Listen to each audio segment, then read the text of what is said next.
Voilà, en effet, le 10 mars dernier, Madame la Ministre, l'Iran et l'Arabie saoudite ont annoncé leur réconciliation par la reprise de leurs relations diplomatiques rompues il y a 7 ans, en 2016. Cet événement annonce potentiellement un tournant historique des relations diplomatiques entre ces deux puissances du Moyen-Orient et avec potentiellement des répercussions sur toute la région. Et en effet, d'une part, cela fait des années que l'Arabie saoudite et l'Iran se disputent la forme de suprématie, en tout cas la prédominance sur cette région, en soutenant des parties rivales dans des conflits au Proche-Orient et notamment au Liban ou au Yémen. De plus, ce rapprochement est le fruit de près de 2 ans de négociations menées en Irak et à Oman. Et cependant, c'est bien à Pékin que l'Arabie saoudite et l'Iran ont décidé de parachever cet accord. Et c'est possiblement, du coup, un changement de paradigme dans les relations internationales à l'échelle globale que nous assistons.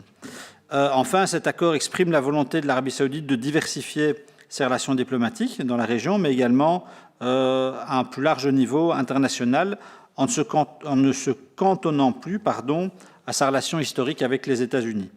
Et donc mes questions sont très simples. J'aurais voulu avoir votre analyse sur le réchauffement des relations diplomatiques entre ces deux pays et savoir comment vous évaluez l'impact que ce rapprochement pouvait provoquer entre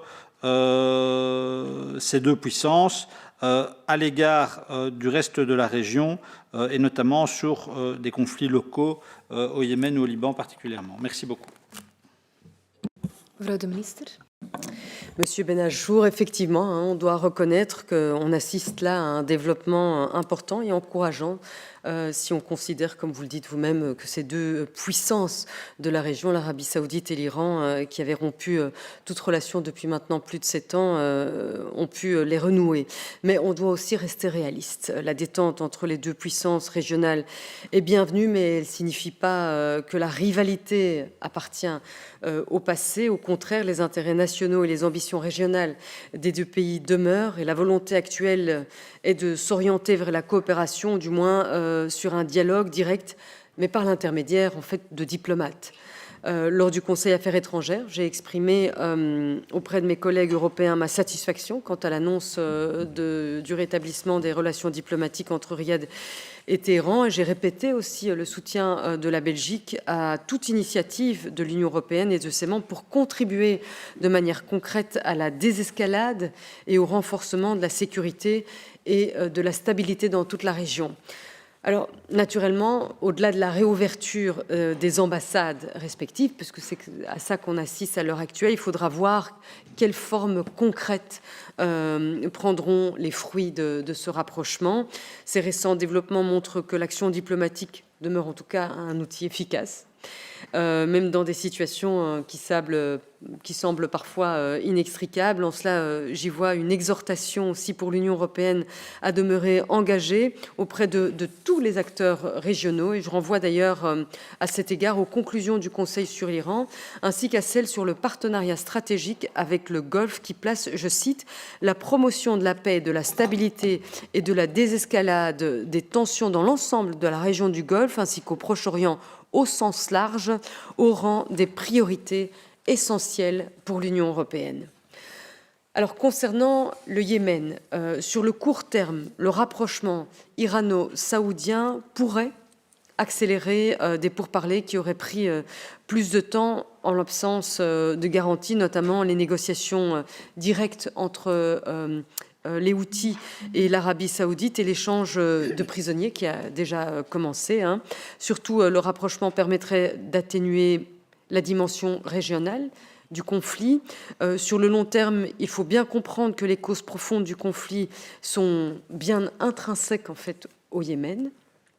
Le rapprochement, bien sûr, saoudo-iranien réduit la dimension régionale du conflit.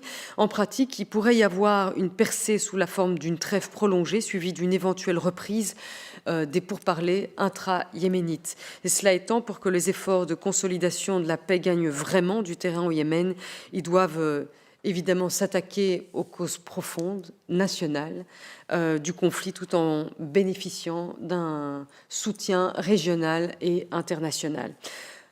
Enfin, concernant le Liban, le rapprochement irano-saoudien pourrait avoir un effet positif sur les divisions confessionnelles du pays.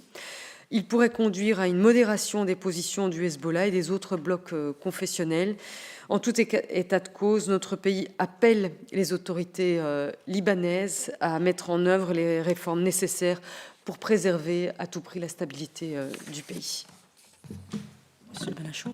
Voilà, merci pour ces réponses. Vraiment, sur le fond, je partage totalement l'analyse, j'y souscris totalement, et vous avez raison, il ne faut pas tirer de plomb sur la comète et rester prudent quant aux conséquences de cet accord. Accord auquel on peut, ou duquel on peut éventuellement identifier deux perdants potentiels, en tout cas deux puissances qui seraient comment dire, un peu détournés de leur ligne historique dans la région. Je pense qu'Israël n'est pas très satisfaite de cet accord.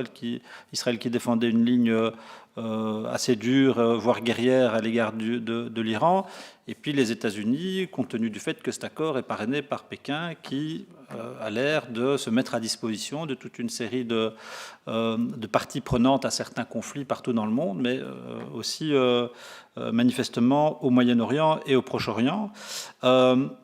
Donc il faut tenir compte de cette donne-là, tout en ayant bien conscience, à mon avis, que cette reconfiguration potentielle, elle donne à l'Europe la possibilité de tracer sa propre ligne et de développer sa propre diplomatie. Donc je suis vraiment content de votre réponse.